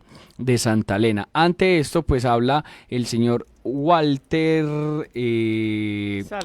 Pérez. Walter Pérez, él es habitante, activista ambiental y vocero de todas esas personas que pues viven en el corregimiento de Santa Elena. Estoy en el mirador de Santa Elena, Medellín, una vía de la gobernación de Antioquia y la concesión Túnel La Burra Oriente. En el kilómetro 11+200 este punto se convirtió en el pare y siga eterno. En mayo del 2020, en temporada de más lluvias, se registró un movimiento en masa con caída de rocas a la vía. Desde esa fecha al día de hoy se han registrado deslizamientos constantes, caída de rocas a la vía y se desarrolló una obra de mitigación que ha venido colapsando por la lluvia tras lluvia. La pantalla de concreto construida está agrietada, ha caído sobre la vía. Se instaló un jarillón para retener el material que cae a la... Llegaron las fiestas en el municipio de Entre Ríos, esto en el norte del departamento de Antioquia. Julio César Lopera es el alcalde de este municipio. Miren la invitación que hace. Se llegaron las fiestas de Entre Ríos y también los 190 años del cumpleaños de Entre Ríos. El 24 de este mes estaremos con Serenata de Teleantioquia, rindiéndole un homenaje a las madres y celebrando el cumpleaños de los 190 años de Entre Ríos. Y posterior, el próximo fin de semana, del 28 al 1 de junio, tendremos las tradicionales fiestas del paisaje. Por allá esperamos a toda la comunidad antioqueña para que nos visiten. Ahí está la invitación a las fiestas en el municipio de Entre Ríos para propios, turistas, visitantes, para que lleguen a las fiestas del paisaje. Pero miren, también se cumplió una jornada de personeros estudiantiles, el encuentro de personeros estudiantiles que lideró el personero en la ciudad de Medellín. Él es Mefiboset Rabe Gómez, estuvo ahí entonces con diferentes instituciones educativas, diferentes estudiantes, también estuvo la secretaria de Educación de la ciudad de Medellín, el secretario de Juventudes de la ciudad de Medellín, acompañando este proceso y acompañando precisamente a esos personeros que inician su vida en sus colegios, pero también liderando aquellas instituciones educativas en materia de personería. Estuvimos hablando con el personero Mefiboset, le preguntamos cuál era la iniciativa de la personería en el acompañamiento a estos personeros estudiantiles. Hemos organizado desde la Personería Distrital de Medellín nuestro encuentro con los personeros estudiantiles de nuestro distrito. Este evento es para reconocer ese liderazgo que tienen estos jóvenes desde las aulas de clase, desde sus instituciones educativas y ese compromiso ciudadano desde la escuela. Queremos formar jóvenes comprometidos con lo público, jóvenes que son la esperanza de una Medellín mejor, de una Antioquia mejor y de una Colombia mejor. También hablamos con una de las personeras estudiantiles, ella es Mariana Alzate Carvajal de la institución educativa Fundadores Comuna 13, veamos. Más saber cuál es nuestro rol como personeros, saber un poco más porque personería es un cargo que no solamente se trata de ser alguien bonito o ser el más influencer del colegio, no, es hacer algo por nuestra institución. ¿Usted qué está haciendo por su institución? En este momento queremos ayudar más en nuestra escuelita, las familias que son más vulnerables, ayudando con mercados y organizar un poco más mi institución. Ahí está el encuentro de personeros estudiantiles en la ciudad de Medellín, liderado por la Personería Distrital de Medellín. 8 en punto, 8:08, nos vamos este viernes cultural, viernes tan puntuales, ¿vio? Nos vamos este viernes finalizando semana laboral, semana informativa y regresamos el próximo lunes en nuestras emisiones habituales. Recuerde, a partir de este momento puede visitar nuestras redes sociales, revisen los contenidos y si les gusta, pues ahí están en las redes sociales, ahí está Facebook, Instagram, X, TikTok, YouTube, nuestra página web, ahí está. Dele like, dele seguir, dele suscribirse y estaremos entonces conectados siempre con ustedes. Feliz día, feliz fin de semana. Aquí termina Antioquia Amanece. Nos encontramos de lunes a viernes, de 6 a 8 de la mañana a través de nuestras redes sociales.